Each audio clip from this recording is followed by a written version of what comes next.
there's been so much going on, and I feel like the biggest thing that's happened to you personally is the Texas race. If you want to talk a little bit about what your future plans look like. Yeah, no, I appreciate it. I mean, look, I'm in my fourth term in Congress.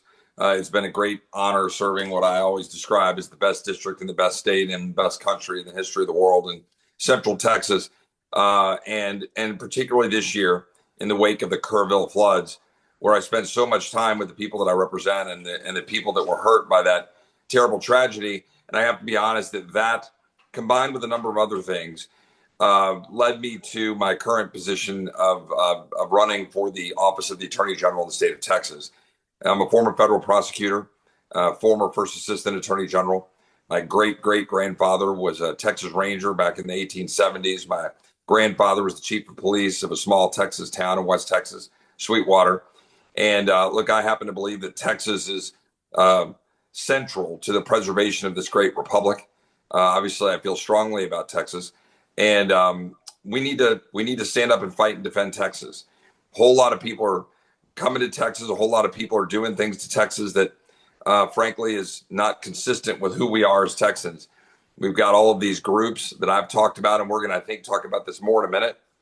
But all these radical leftist groups that are putting criminals out on our streets in Austin and San Antonio, Houston and Dallas. We got to stop that. We got to stop the impact of the open borders. President Trump has done a great job shutting those down, but we can't be subject to the whims of a future Biden administration. We got to make sure we preserve and protect Texas. So I'm coming back, running for AG. We've got a great start, raising money and great lead in the polls. Polls show us in a very strong position.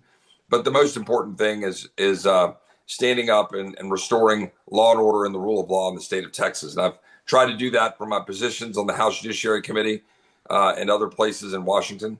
But it's time to come home to Texas. And my son's 16, my daughter's 14, and I want to spend a little bit more time with them as well. So we're looking forward to it. But look, I got 15 more months in my position in Washington, and we got a lot of work to do in D.C. too.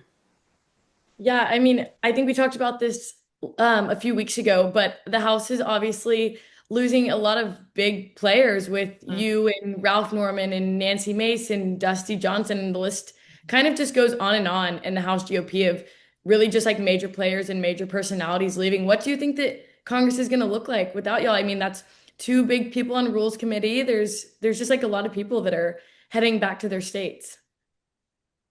Well, what you're seeing, I think, is the product of the people who have been trying to lead change in Washington, who have put their stamp on the House of Representatives to make it better.